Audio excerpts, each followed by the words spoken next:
Bienvenue sur Parlons de votre mental, le rendez-vous pour venir booster vos ressources psychologiques et votre mindset en écoutant des invités inspirants chaque semaine.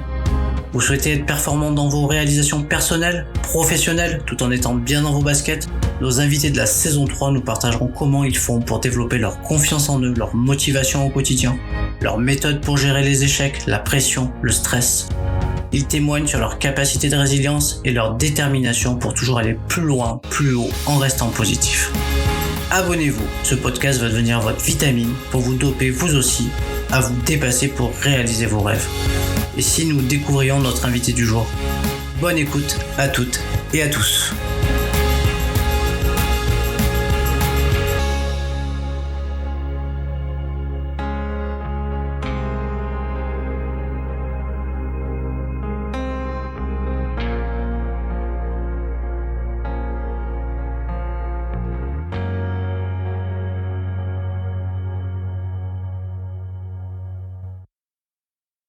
Bienvenue à toutes et à tous pour un nouvel épisode de Parlons de votre mental. Donc aujourd'hui, on a une tête connue. On l'avait déjà interviewé il y a quelques mois, peut-être un an maintenant. C'était un duo et j'ai la chance de pouvoir la réaccueillir, cette fois-ci seule, pour parler de son mental, parler du GR20 qu'elle vient d'accomplir et parler un petit peu aussi de son évolution, de son entreprise, du mental d'entrepreneur qu'elle doit mettre en place chaque jour pour aller de l'avant. Salut Marine. Salut Sébastien. Alors, quoi de neuf? Écoute, j'ai l'impression qu'on s'est parlé il y a 2 secondes. Et en fait, t'as raison, on a tourné l'année dernière en juillet et on est en août. Donc en fait, ça fait 1 an qu'on s'est parlé à ce micro. C'est incroyable la vie, comment elle défile et comment elle change en 1 an. Effectivement, écoute, nous on a gardé le lien, on continue à suivre.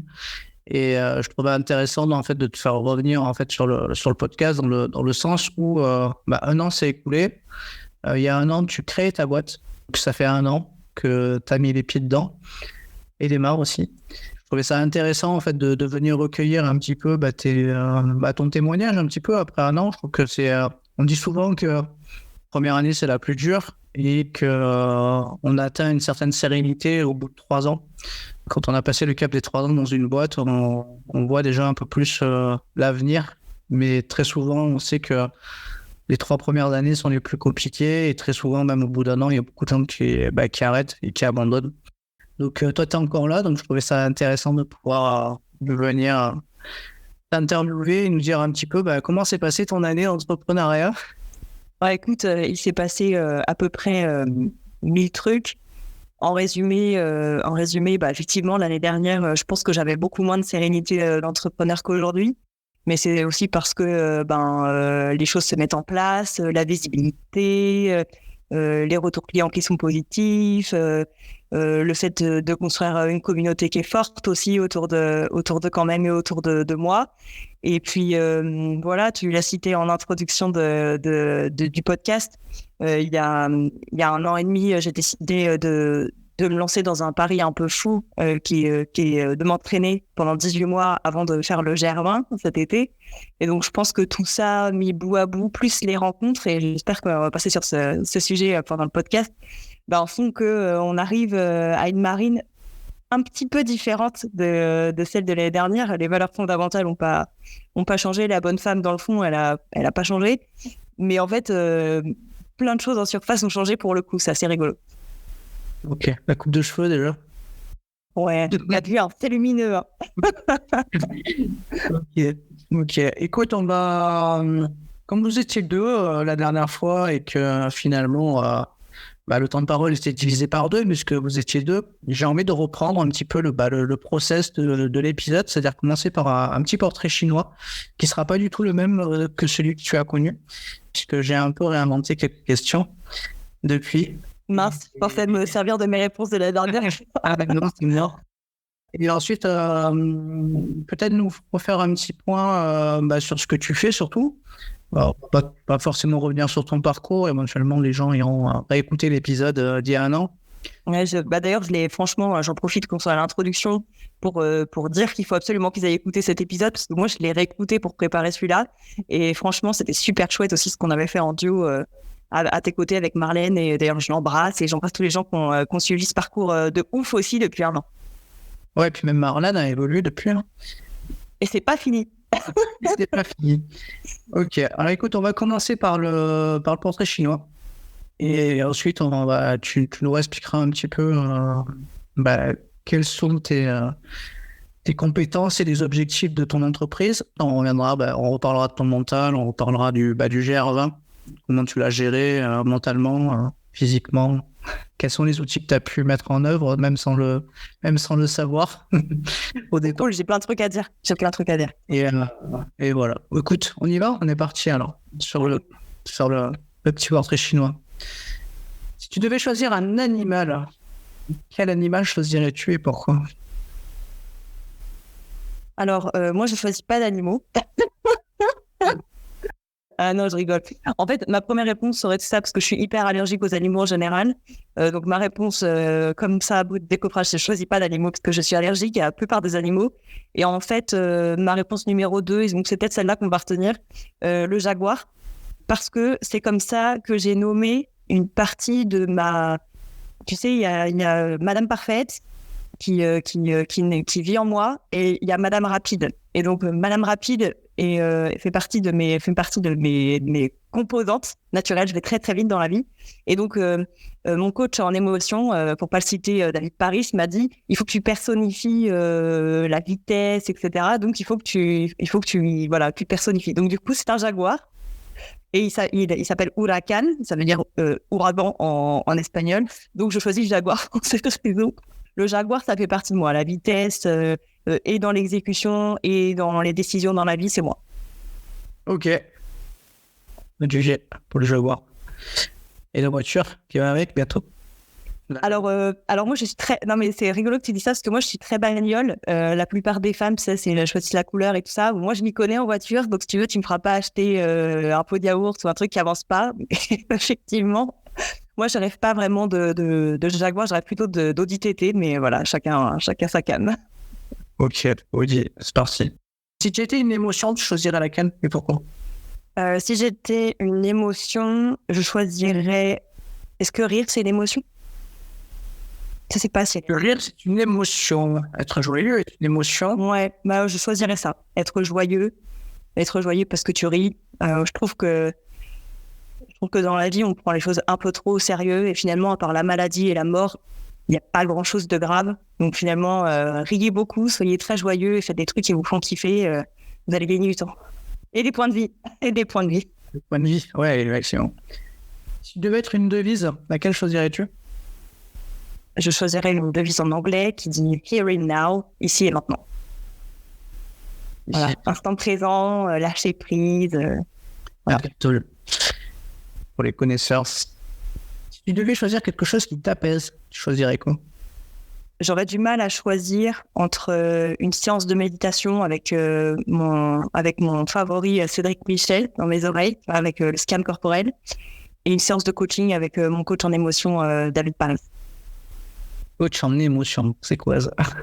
Il faut absolument que vous alliez voir le travail de David. Il est ouf. Moi, il a changé ma vie. Ok, on ira voir David Paris. David Paris, si tu m'écoutes, viens me voir toi. Ouais, il faut que tu le rencontres, il est dingue. Ok. De toute façon, la gestion des émotions, c'est important. Déjà, apprendre à les identifier, apprendre à ensuite à les gérer, c'est un travail qui, selon moi, doit se faire dès la maternelle.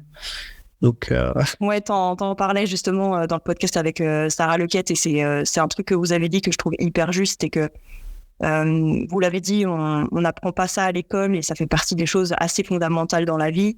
Plus que ça, je pense qu'il faut apprendre à vivre avec, il faut apprendre à les accepter. Plus tu essayes de refouler les émotions, plus elles passent dans ton physique, et tu prends cher plus tard. Tout à fait. Bah oui. Il faut mettre des mots sur les émotions, mais c'est pour la raison pour laquelle il faut savoir les identifier pour pouvoir mettre des mots sur ce que tu vis. Autrement, comme tu dis, justement, ça passe par le corps. Et quand il s'exprime, généralement, ça fait mal. Ça fait très, très mal. Bah oui, parce que selon l'émotion que c'est, si c'est de la colère ou si c'est autre chose, ça peut s'exprimer par de la violence. Ouais. Donc voilà, on va éviter de te mettre en colère. Moi, je me mets pas souvent en colère. Non. Non. L'ouragan, il se déclenche pas. L'ouragan, c'est l'effet vitesse, tu vois. L'ouragan, il a pas de colère. L'ouragan, c'est la juste dose de quand il faut exécuter sous la pression, quand il faut faire des choix de vie où moi, j'ai l'impression qu'il faut toujours choisir vite. C'est là où il s'exprime. Mais il a pas de colère, le jaguar. Si tu devais être une énergie, quelle énergie tu choisirais? Ça veut dire quoi, l'énergie? L'énergie, tu peux aller, ça peut être la vitalité, ça peut être la sécurité, ça peut être la générosité. Il y a toutes sortes d'énergies, mais J'ai aucune idée. J'ai aucune idée de ça. En fait, quand tu as dit énergie, je me suis dit élément. Alors, je sais pas pourquoi j'ai associé énergie à élément, tu vois. Moi, j'ai l'impression que je suis le feu. Donc, peut-être que ce qui s'associe mieux au feu, c'est la vitalité, mais j'en suis pas tout à fait certaine. si tu devais être un arbre, lequel tu choisirais? Je serais un chêne. Un chêne, Ouais. pour ses racines solides. Ouais. Je serais un chêne parce que les glands, ils tombent aux pieds. Ok. Non, parce que ça a des racines solides, ça s'ancre profond dans la terre. Ouais, j'aime bien le chêne. En plus, tu vois, je trouve que ça a plein d'associations hyper jolies sur la famille, les fondements, le socle, le chêne. Et aussi peut-être parce que je connais pas trop d'arbres. Bon, mais c'est le premier qui t'est venu. Exactement, j'ai répondu ça de manière honnête et sincère. Bon, il n'y a pas d'arbre dans le maquis. Si, il y avait beaucoup d'arbres dans le maquis. Mais effectivement, t'as pas trop le temps de les regarder. On va dire que t'es pas concentré à ça. Moi, j'aurais été le pin d'Alep. Parce que le pin d'Alep, il s'adapte au vent et il se tord un peu. Il prend la dimension de ce qu'on lui propose. Et d'ailleurs, si tu regardes, il y a des pins qui arrivent à pousser dans des endroits incroyables alors qu'il n'y a pas de terre, il n'y a rien, ils sont dans la roche. C'est assez... Donc, il montre certaines choses comme quoi on peut aussi pousser, même si les conditions ne sont pas favorables. Ton plus beau voyage? Mon plus beau voyage. Alors, c'est pas facile parce que j'ai pas mal voyagé avant le Covid. Je répondrais quand même l'Ouest américain. Parce que j'ai visité une partie des parcs nationaux et là, tu t'en prends plein la tronche. De l'essence de la nature. C'est absolument incroyable. Tu regardes le Grand Canyon et tu te dis, mais en fait, tu poses tes yeux à un endroit et tu as l'impression que ça s'arrête jamais. À chaque fois que tu regardes un petit bout de mont, en fait, il y a un autre truc derrière, il y a beaucoup de relief. Si tu regardes en bas, tu vois le Colorado. C'est incroyable. C'est incroyable. Et il y a plein de super beaux parcs. Antelope Canyon, vraiment, si un jour vous décidez d'aller faire l'Ouest américain, s'il y en a un que vous devez absolument aller voir, c'est celui-là. Tu sais, c'est les décors qu'on voit souvent sur Microsoft. Tu sais, c'est ces espèces de voûtes orangées ou violacées en fonction du contraste que tu mets sur la photo. Et c'est à voir en vrai, c'est sensationnel.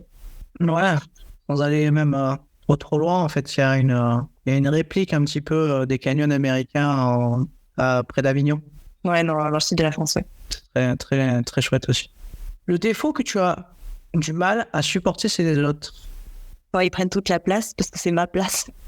Ouais, les gens qui sont très exubérants et des fois exubérants voire vulgaires, tu vois, même dans leur façon de parler, j'ai l'impression qu'ils sont à ma place. Tu vois, c'est moi qui suis exubérante et c'est moi qui normalement prends toute la place dans l'assemblée. C'est moi qui amuse la galerie. Tu vois, c'est ça ma place. Donc quand il y a quelqu'un qui est comme ça, je me suis rendu compte que ça m'énervait. Parce qu'en fait, ça me projette ma propre image. En fait, qu'est-ce qu'il fait là, lui? Normalement, c'est moi qui fais ça.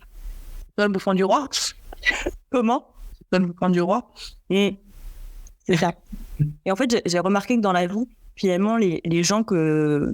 C'est pas une généralité, mais les gens que tu as un peu de mal à apprécier, c'est généralement qu'ils te renvoient quelque chose de ta propre personnalité que tu détestes. Ouais, mais c'est souvent ça, qu'ils ont un effet miroir sur toi. C'est ça. Et souvent, maintenant, avant, tu vois, je me serais juste dit, lui ou elle, je la déteste. Mais maintenant, je suis plutôt en train de me dire, alors attends, qu'est-ce qui fait que je t'aime pas? Alors, c'est la sagesse, tu vois, c'est la sagesse.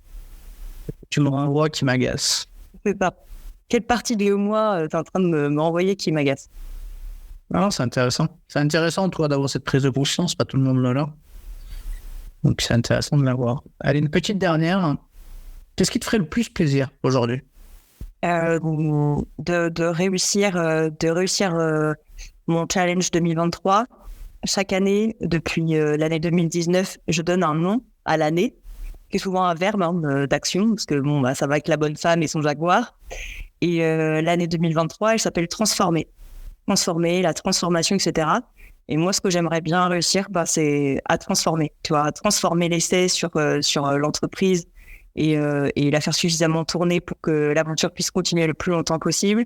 Continuer la transformation de Marine qui a commencé maintenant il y a une bonne année et continuer à découvrir tout ce qu'il y a à l'intérieur de ce mot que j'avais mis un peu par sérendipité, tu vois, le premier de l'an. Allez, à quoi je pense comme ça, début en blanc, transformer, voilà. Et finir ça, ce serait...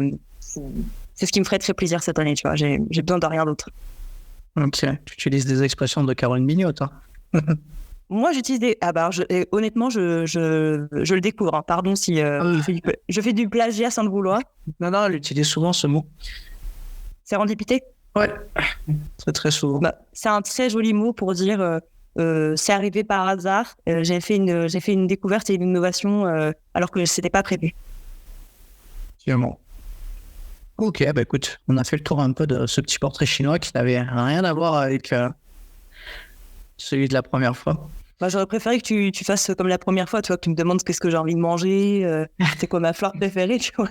J'ai trouvé que c'était super dur. Je me suis dit, nana, je n'ai pas préparé, donc du coup, est-ce que ma Madame Parfaite va être satisfaite de ce que j'ai répondu en réécoutant? Je vais me dire, oh là là, un chêne, vraiment, c'est la pire réponse que tu peux formuler. Ok, là, c'est une bonne réponse. Il y a beaucoup de gens qui répondent le chêne.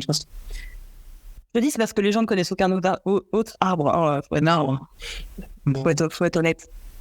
T'es un drôle d'oiseau, en fait, toi. Tu choisirais... J'ai dit, t'es un drôle d'oiseau, tu choisirais lequel comme oiseau? Tu dois en choisir. Eh bien, je choisirais... Alors, pour le coup, j'ai une réponse à formuler parce que j'ai lu La part du colibri de Pierre Rabhi. Et donc, du coup, je choisirais le colibri pour le fait qu'il apporte sa petite goutte d'eau à l'incendie dans la forêt. Voilà. Ok. Et qui va vite aussi. En tout cas, merci pour ce petit portrait chinois. On va pas forcément revenir sur ton parcours, mais surtout, est-ce que tu peux nous expliquer un petit peu en quoi consiste ton entreprise aujourd'hui? Qu'est-ce que tu fais? Quels sont les clients que tu aides et comment? Écoute, en un an, là-dessus, il n'y a pas eu trop de changements. D'ailleurs, c'est peut-être ce qui me rassure le plus de me dire que je ne suis pas partie dans une direction trop floue au départ. Moi, je suis la fondatrice du coup de Quand même, qui est une entreprise qui accompagne les TPE et les PME à structurer leur communication et surtout leur acculturation au marketing.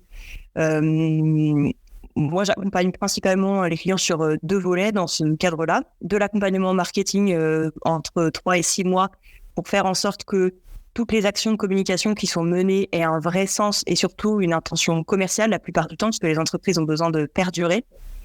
Et puis, sur un autre volet, j'accompagne les entreprises de taille un peu plus grosse, tu vois, qui ont des services marketing déjà en place sur des sujets extrêmement précis, du type, on a un service commercial et un service market, mais en fait, on n'a pas d'indicateur de travail ensemble. Est-ce que tu peux nous aider? On a monté un centre de relations clients, mais il est mal structuré. Pareil, les services communiquent mal entre eux. On ne sait pas comment procétiser notre truc. Voilà, j'ai un peu ces 2 pendants dans mon activité, à la fois d'aider des entreprises qui sont de plus petite taille et qui ont vraiment ce besoin de performance commerciale presque immédiate, et puis des entreprises de plus grosse taille qui ont des sujets assez précis à traiter. À côté de ça, c'est pareil, ça c'est ce qui s'est passé en un an. Je me suis mis à donner des cours par sérendipité dans une école, et puis là, à partir du mois de septembre, dans une deuxième. Je suis hyper contente aussi d'être en lien avec les étudiants, les jeunes, parce qu'ils ont une perception aussi des outils qu'on utilise qui est pas différente de la nôtre, mais en tout cas, ils appréhendent les usages d'une manière un peu différente de la nôtre. Donc ça, je trouve que c'est super intéressant. Puis ça me permet de rester un peu dans le coup, tu vois. Voilà. Et c'est à peu près ça que je fais dans la vie, ouais. Okay. Je fais d'autres trucs à droite, à gauche. Je suis bénévole pour 100 000 entrepreneurs. Je vais pitcher dans les écoles aussi, pareil, pour donner l'envie d'entreprendre aux jeunes, leur dire que entreprendre, c'est pas uniquement monter sa boîte, c'est aussi entreprendre au service de son orientation scolaire, du bénévolat, de l'associatif, etc. Donc voilà, je fais des choses qui me qui me passionne. Et j'ai l'impression que tout est hyper fluide depuis un an. Ouais, et puis tout est interrelié, j'ai l'impression. C'est très clair. On va reparler un peu de mental. On va voir s'il a évolué. Alors, est-ce que ta définition que tu avais donnée du mental il y a un an, est-ce qu'elle a évolué? Est-ce que c'est toujours la même? Eh ben, ouais. Alors, je me rappelle pas du tout. Je me rappelle pas du tout ce que j'ai dit. Ah si, je me rappelle un peu ce que j'ai dit l'année dernière. Et effectivement, ça a un peu évolué. J'avais une réponse un peu posée à plat, tu vois, le mental, c'est ce qui n'est pas physique. Je crois que c'était un truc un peu comme ça. Ma nouvelle définition du mental, c'est plutôt comment on s'aime, comment on se parle et comment on s'alimente pour rester le plus possible dans le positif. Ça, c'est ma nouvelle définition du mental. Ok. Qu'est-ce que tu mets en place pour faire ça? Plein de choses. Moi, j'ai eu la chance, en fait, cette fin d'année 2022 écoulée, de rencontrer sans doute les bonnes personnes au bon moment. J'ai vécu dans mon parcours d'entrepreneur un coup de mou énorme entre novembre, décembre et janvier 2022-2023. Et à ce moment-là, je rencontre... je peux donner des noms? Je dois donner des noms. Ouais, tu peux. J'ai rencontré Jean-Christophe Mini, que vous pouvez découvrir aussi sur LinkedIn, qui est thérapeute. Dans la même foulée, en février, j'ai rencontré donc David, dont on a parlé précédemment, David Paris.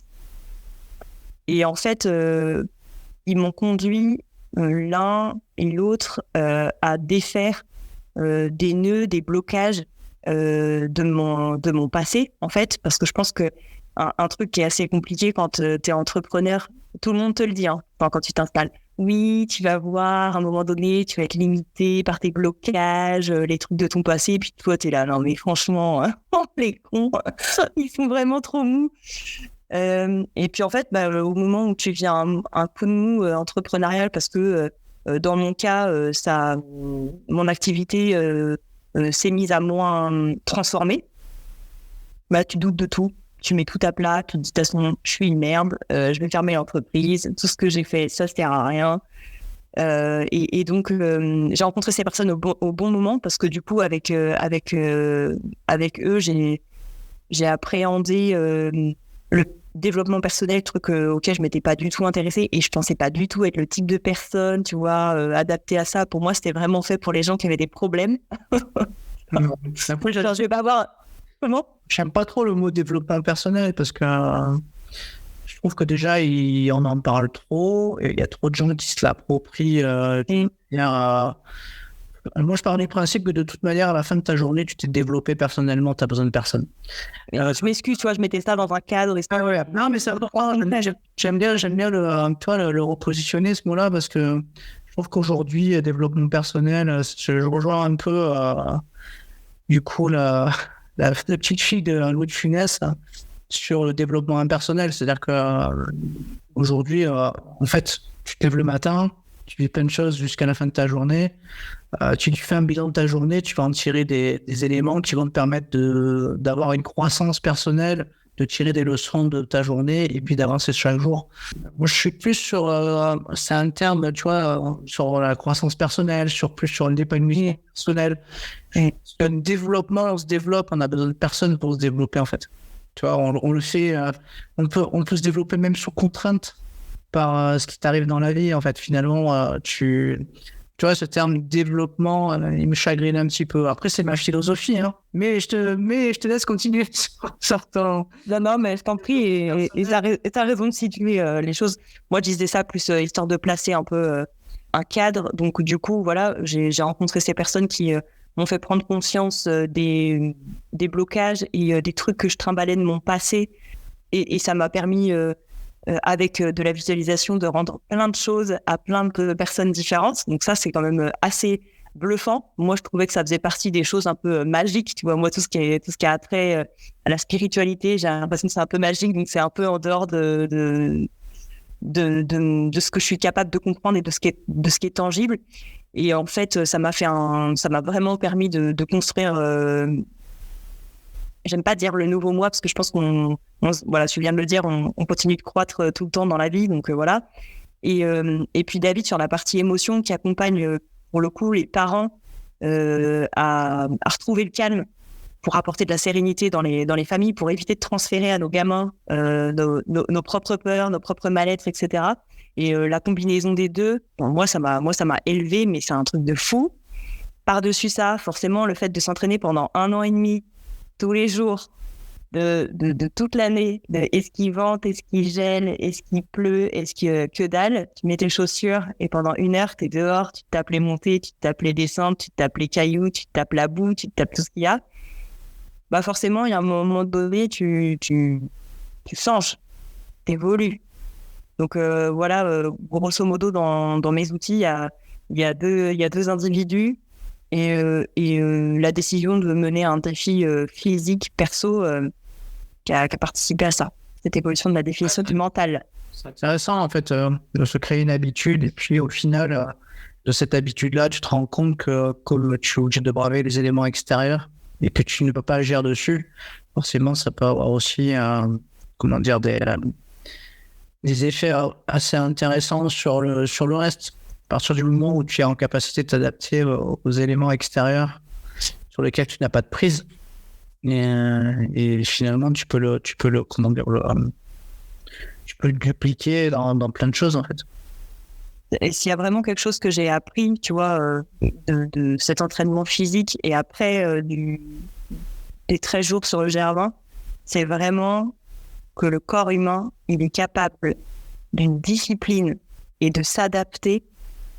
Mais tu vois, moi, j'avais pas conscience de ça, tu vois. Je me suis toujours dit, ouais, les gens qui ont vécu la guerre, mais comment ils ont fait? Mais attends, mais ils doivent avoir des trucs dans leur tête, ça doit être l'enfer, tu vois. Et en fait, je me suis rendu compte que, sans doute, nous, l'humain, on est l'être vivant le plus adaptable au monde. Parce que tu vois, alors je te donne un exemple hyper pratico-pratique.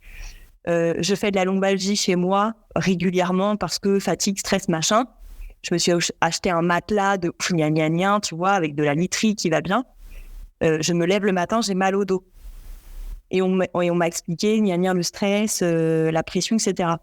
Je dors 13 jours en bivouac, à même le sol, tu vois, sur un matelas qui est épais de 2 cm, à même le sol ou sur des palettes, dans des dortoirs, sur des lits en métal, etc.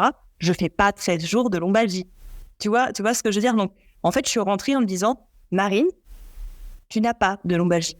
La lombalgie est dans ta tête. Voilà. Donc, tu règles ça. À la limite, tu dors par terre. Si ton matelas de luxe, ça te va pas, tu te refous tu te mets une quechua là sur ta terrasse et puis c'est réglé. Tu vois? Bah ouais, un matelas de 2 cm. Voilà, impeccable. C'est réglé. Et effectivement, je pense que un des facteurs de progrès, en tout cas de mon mental, et je parle que de mon histoire, c'est vraiment la discipline.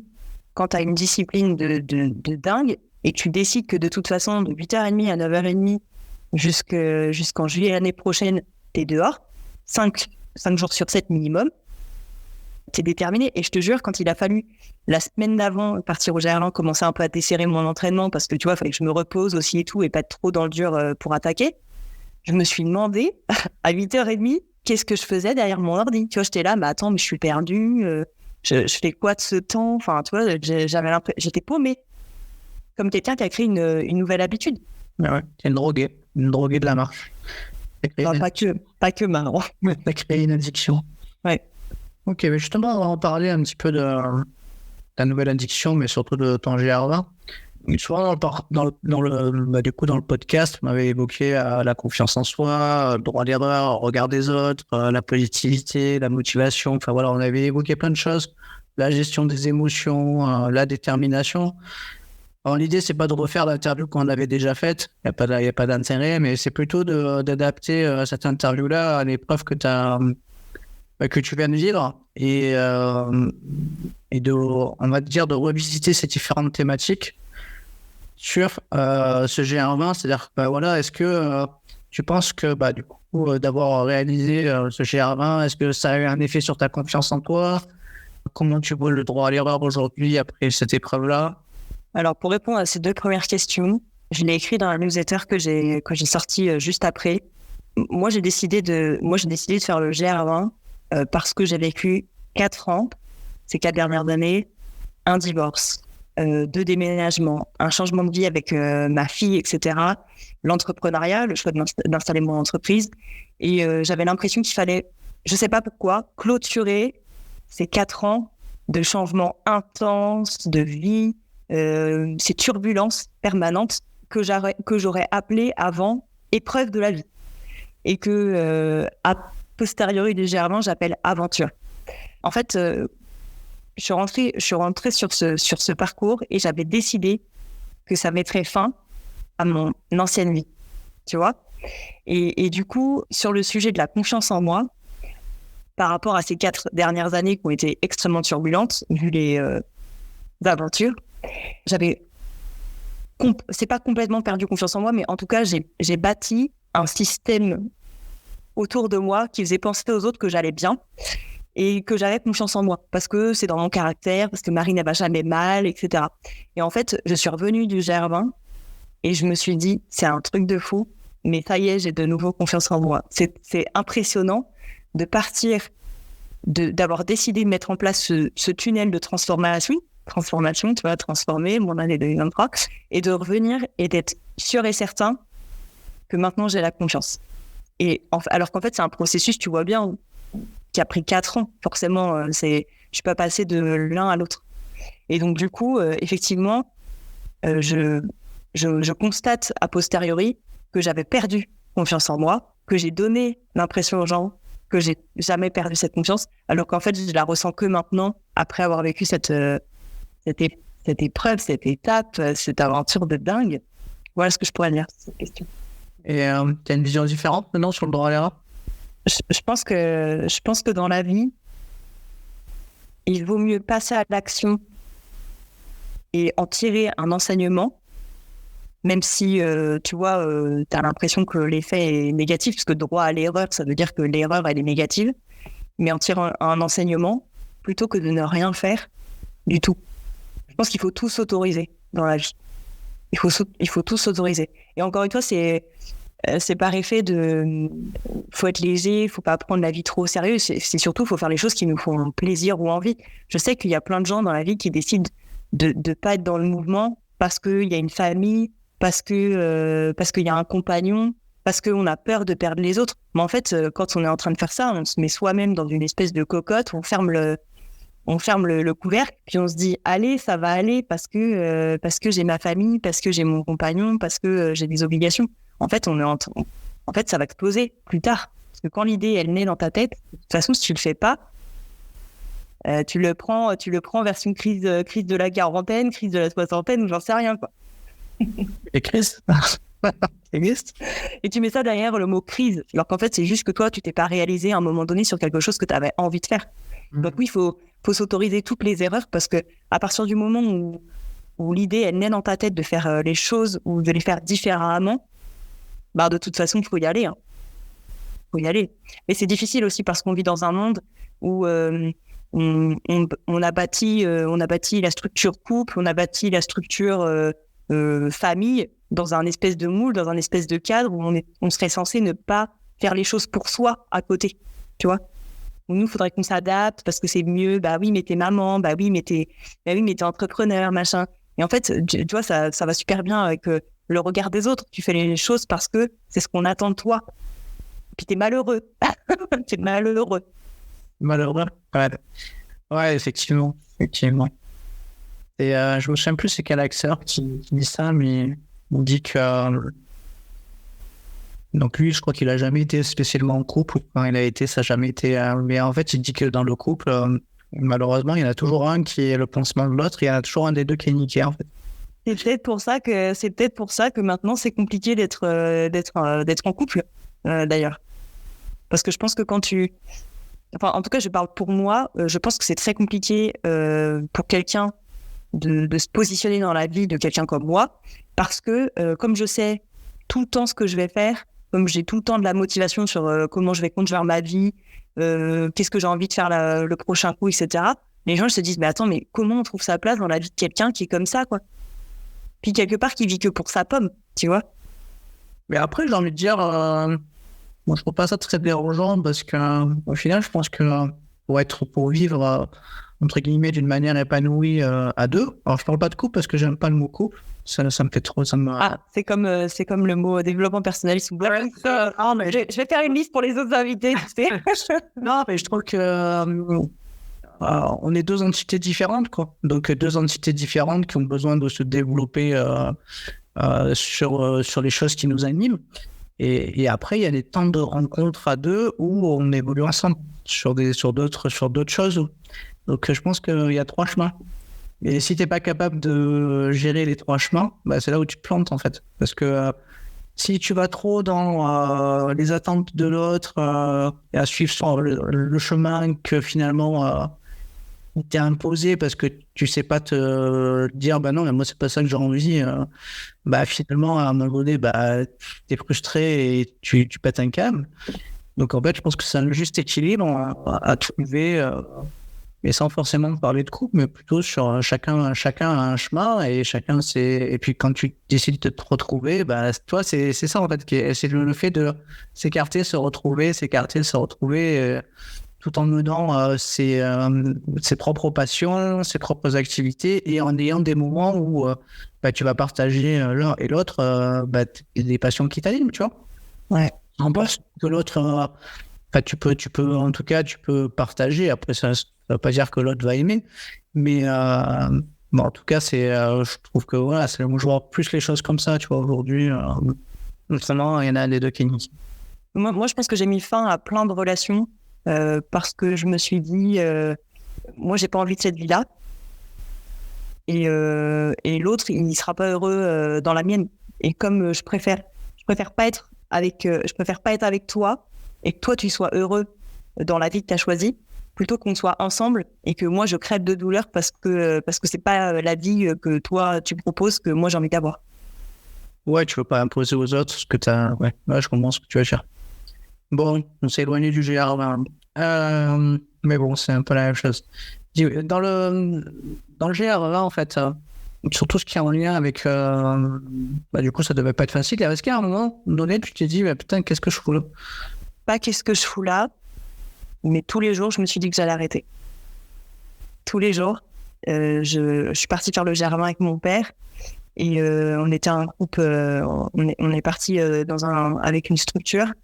Donc on était un groupe de 12 aventuriers, randonneurs, et je me souviens dire tous les jours à mon père, moi de toute façon ce soir j'arrête, tu sais, sur une des étapes, moi de toute façon voilà, je vais jusqu'au prochain point, mais voilà, j'arrête. Tous les jours j'ai dit que j'allais arrêter, et finalement il n'y a aucune journée où j'ai vraiment arrêté, ce qui fait que du coup t'arrives à la fin.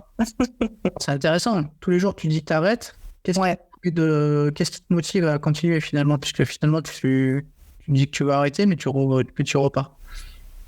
Comment tu as su Alors, le deuxième, le premier jour, on perd un premier randonneur qui fait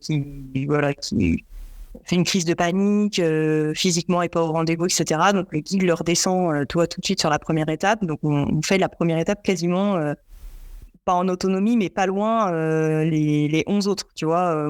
Voilà, faut que vous rejoigniez le refuge, c'est par là, il y aura ça. Et donc, du coup, tu te retrouves en jour 1, alors que tu es censé avoir un guide de haute montagne censé t'aider, et toi, tu es là, bon, d'accord, ok, donc c'est ça. Et donc, à la fin de la première étape, tu sais pas vraiment si tu as vécu le truc de la bonne manière, parce que tu as été un peu jeté au loup. Et le deuxième jour, donc le guide était avec nous, et là, je me suis dit, j'ai pas le niveau. J'ai commencé, tu vois, j'étais en marché avec les bâtons et tout, et j'étais en train de me dire, je retarde trop le groupe. On a eu une étape où il y avait de la descente. Alors en montée c'était dur, alors la descente encore pire. Et je me suis dit, moi j'ai pas envie de ralentir le groupe. Et du coup j'ai été voir je dis ce soir-là dans la tente, je dis à mon père, je pleure, et je lui dis de toute façon je suis pas à la hauteur. Je ralentis tout le groupe. Moi j'ai pas envie que vous passiez à côté de votre aventure, parce que moi je mets une demi-heure de plus à arriver au point d'après, quoi. Donc, tu vois, pas envie de gêner les autres, pas envie d'être le boulet du truc. Et voilà. Et puis, en fait, passer ça, on en parle avec le guide qui me dit c'est bon, Marine, emboîte mes pas, etc. Donc, je commence à reprendre un peu de confiance. Après, je fais 3 super étapes où j'ai pris de la confiance en moi, etc., un peu de technique, etc. Mais n'empêche que chaque jour, je me suis dit, j'arrête. Alors, comment à un moment donné ça se passe? Je crois que, comme tu te dis que chaque journée est hyper difficile, à la fois, tu as envie de savoir qu'est-ce qui va se passer à l'étape d'après. Donc, il y a un peu d'envie, tu vois, de te dire, quand même, je sais pas, il y a quoi à l'étape 6, il y a quoi à l'étape 7, qu'est-ce qui m'attend? Et puis, à un moment donné, c'est ce que je me suis fait comme réflexion. Une fois que tu es là-bas, toi, tu as très peu de réseau, t'es coupé du monde, tu te rends compte que tu n'as plus besoin de rien à part boire, dormir, manger un peu. Et en fait, le cerveau, il se met en mode pilotage automatique. C'est pour ça que je disais qu'on était les êtres les plus adaptables, sans doute, de l'humanité, des êtres vivants, pardon. Parce qu'en fait, une fois que tu y es, tu emboîtes le truc et tu dis, en fait, je suis là pour faire ça. Donc, c'est pilotage automatique et t'as plus de lombalgie et t'as plus de courbature et t'as plus mal nulle part et t'es là et boum, boum, boum, tu te dis que de toute façon, allez, c'est jour 6, c'est jour 7, c'est jour 8, c'est jour 9, c'est jour 10. Combien de jours? 10 jours? 13. 13 jours. 13 jours. Et malgré toutes les étapes où c'est marrant parce que tu vois, quand tu lis les guides à l'avance, que tu questionnes le guide la veille, etc., les gens sur les réseaux sociaux en préparant le truc, tu lis le GR20 Sud, il est vachement plus roulant, ça sera plus facile. Donc tu dis, je vais attendre d'être sur le Sud, ça va être plus facile. Oui, mais l'étape 3, elle est difficile, mais la 4 est pire. Donc tu dis, si j'arrive à la 3, qu'elle est un peu dure, et que j'arrive à la 4, la 5 va paraître facile. Sauf qu'en fait, il n'y a jamais rien de simple. et comme tu continues à avancer, tu continues à découvrir que toutes les étapes sont difficiles, mais te conduisent à la suivante. Et du coup, dans ce parcours un peu incroyable, comment parce que là, finalement, vous étiez plusieurs. Ouais.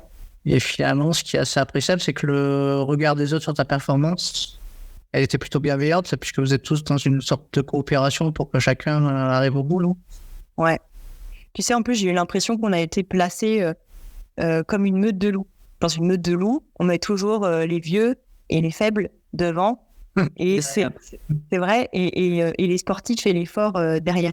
Et en fait, ce qui s'est passé, c'est qu'à chaque fois, notre guide mettait les personnes en difficulté, en montée, en descente, sur les différentes épreuves qui t'attendent quand t'es sur place, des grosses pierres, des pierriers, des dalles, etc.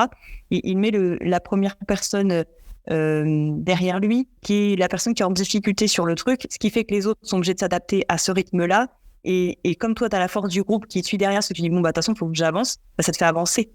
Et beaucoup de bienveillance, effectivement, de la part des 11 autres randonneurs. Parce qu'en fait, toi, tu t'arrives là-bas, tu dis, comme tous les soirs, tu dis, de toute façon, c'est bon, moi, j'arrête, là, c'est trop dur, j'y arriverai pas, gna gna. Et puis les autres te disent, mais non, on est parti à 12, on reviendra à 12. Bon, c'était faux parce qu'on est parti à 12, le jour 2, on n'était plus que 11, mais tu vois ce que je veux dire? Et effectivement, quand tu es alimenté par l'effet groupe et par la bienveillance des autres, ça devient un moteur. En fait, tu n'as pas envie de lâcher. Tu sais, c'est comme dans une équipe de travail. Tu te dis, si je fais pas mon boulot, tout le monde va en tirer. Et du coup, j'ai pas envie que l'équipe elle morfle parce que moi je fais pas bien mon travail. C'est un peu la même chose. Tu te dis, maintenant, les gens ils sont contents que je sois là, on partage des super moments au-delà de la partie physique et preuve que ça représente. Donc tu dis, non, je peux pas les abandonner, ils ont besoin de moi.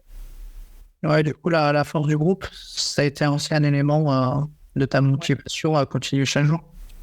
Ouais, parce qu'en fait, comme tu vis pas en autarcie, mais tu vois, tu vis vraiment que orienté sur ta personne et sur on est partis tous ensemble, faut pas qu'on se perde, faut pas qu'on tombe, faut pas qu'on se fasse mal, etc. Ouais, tu as l'impression que tu as créé une espèce de petite famille en 13 jours. Il y a ton tonton, il y a ta tata, il y a ta sœur. Enfin, tu vois, moi j'étais avec mon père en plus et il se trouve que le monsieur qui est parti le premier jour laisse sa fille de 19 ans toute seule continuer GR20 avec le groupe. Donc, tu vois, elle devient ma sœur par extension. Mon père prend soin d'elle, etc. Donc, c'était assez rigolo. Tu vois, tu reconstitues un peu un semblant de famille ou d'équipe, en tout cas, sur place. Tu m'as parlé de la gestion de tes émotions tout à l'heure. Du coup, est-ce que tu penses que du coup, ce genre d'épreuve-là, ça a eu une incidence sur la manière dont tu gères tes émotions? Oui. Et j'ai envie de te demander par quelles émotions tu es passé aussi dans ce périple? Toutes les couleurs de l'arc-en-ciel. Tu vois bien de la colère quand tu n'y arrives pas, de la joie quand il arrive, du bonheur et de l'effervescence quand c'est très difficile et que tu y arrives. Quand tu vois de la progression, quand tu es face à un mur de pierre et que tu dis de toute façon, là, il n'y a pas le choix, il y a 600 mètres de dénivelé à prendre, donc voilà, et continuer à avancer. Et je crois que là où j'ai le plus appris sur moi, c'est sur la gestion du stress. Parce que j'ai pris conscience du fait que si tu maîtrises ton souffle, tu maîtrises ta respiration, et alors qu'au sens contraire, si tu ne le maîtrises pas, c'est lui qui te contrôle et du coup, tu souffres très, très fort. Et en fait, au bout de la moitié du parcours, j'ai pris conscience du fait que ça, c'était sans doute la plus grande leçon, entre autres, que j'avais pris du GR20, c'est que dans le quotidien d'entrepreneur et d'humain, on est sujet au stress extérieur de l'entreprise, voilà, de nous-mêmes. Et en fait, je me dis tout le temps, maintenant, effectivement, le stress, il est extrêmement lié à la respiration. Si je maîtrise la respiration, je dis à la respiration, c'est pas toi qui décide, c'est moi.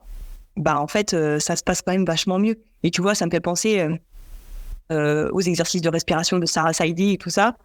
Je trouve que c'est hyper important quand tu sens que tu es stressé de trouver voilà des leviers qui vont te permettre de redescendre quoi. C'est Ah ouais, surtout la respiration, tu sais, c'est la base. Hein. Je crois que de toute manière, si tu respires pas, tu meurs. Donc à partir de ce principe-là, l'objectif c'est de savoir correctement respirer et respirer de manière à l'endroit. Beaucoup de gens ne savent plus respirer. En fait, ils se sont synchronisés à l'inverse. En fait, ils pensent respirer, mais en fait, ils sont en apnée. Donc, voilà. Donc la petite astuce, c'est quand vous respirez, juste vérifiez si votre ventre se gonfle d'air et quand vous expirez, si votre ventre se vide. Et les bébés font ça naturellement. Les bébés font ça, tu vois. Les bébés, ils inspirent, le ventre il se gonfle. Ils expirent, le ventre se vide. Et nous, je sais pas, on perd ça en grandissant. Je sais pas exactement. Ouais, il faut apprendre à le cultiver parce que c'est un très très bon moyen de régulation émotionnelle, de gestion du rythme cardiaque, d'oxygénation tout simplement de ses muscles en fait, tout simplement. Ouais. Pour rester lucide, hein. Un cerveau oxygéné prend des meilleures décisions que s'il n'a pas d'oxygène. Ouais, c'est clair. Et puis tu as une meilleure perception aussi, je trouve. Mais forcément, tu vois, comme tu es plus calme, tu regardes bien la situation devant toi et tu fais les meilleurs choix qui s'imposent. Et quand tu es face à une descente, moi, c'était vraiment le truc qui me faisait le plus peur sur le GR20, des descentes où il n'y a pas, il y a pas de place il y a pas de place à l'erreur, quoi. Tu mets mal ton pied, tu mets mal tes bâtons, tu t'éclates la tête, tu meurs. Enfin, tu vois ce que je veux dire, il y a pas de place. J'ai pas envie de dire, il y a de la place au doute, mais en tout cas, là où tu vas poser tes pieds, il faut que tu aies une vision claire de comment tu vas le descendre pour pouvoir appréhender le chemin le plus facile possible. Et donc, je pense que ça, c'est tout à fait transposable à la vie au quotidien. Plus t'es cool, plus tu respires bien, plus tu as une vision éclairée de là où tu vas mettre les pieds. Ouais, tu dis le chemin le plus facile, mais j'ai envie de dire le chemin le moins dangereux, quoi. Ouais, c'est ce que je voulais dire. Si tu t'éclates la tête, c'est pas trop facile non plus. Non, puis s'éclater la tête, c'est pas bon. Hein. Enfin, au sens propre comme au sens figuré, voilà. La respiration fait partie des choses qui évitent de s'éclater la tête au sens propre comme au sens figuré. Bon, j'ai une dernière question. C'est une question que je t'avais déjà posée et qui était après une phrase où on dit souvent que pour avoir une force mentale, il ne faut rien lâcher. C'est ton cas, tu n'as rien lâché. Donc, est-ce qu'aujourd'hui, tu penses avoir une force mentale bien développée? Ouais. Ouais, tout à fait. C'est ce qu'on disait pendant cette interview, le fait d'avoir de la discipline, ça développe la force mentale. Le fait de s'offrir des défis et des challenges que tu as vraiment envie de réaliser et de réussir, forcément, tu ressors plus fort. Donc, si tu ressors plus fort, tu ressors avec de la confiance. Je pense que, je pense que c'est une chouette conclusion. Dans la vie, il faut rien lâcher. Il faut rien lâcher et encore plus si c'est toi qui as pris la décision que tu as envie de conduire ce projet, cette aventure, ce challenge. Une fois que tu as pris la décision, il faut être déterminé. Et pour être déterminé, il faut être discipliné. Bon, super. En tout cas, Marine, merci beaucoup. Plaisir. Et je vais te poser une dernière question. C'est quoi ton prochain challenge? Eh bien, mon prochain challenge, j'en ai deux. J'en ai un professionnel qui va bientôt être révélé au grand jour. J'arrête pas de teaser là-dessus. C'est insupportable. Donc, au mois de septembre, vous allez enfin savoir de quoi il en retourne. Et j'ai hyper hâte de pouvoir partager ça avec vous. Et l'autre, ben, tu sais bien, moi je carbure au challenge et au défi. Et donc, je fais déjà du chant.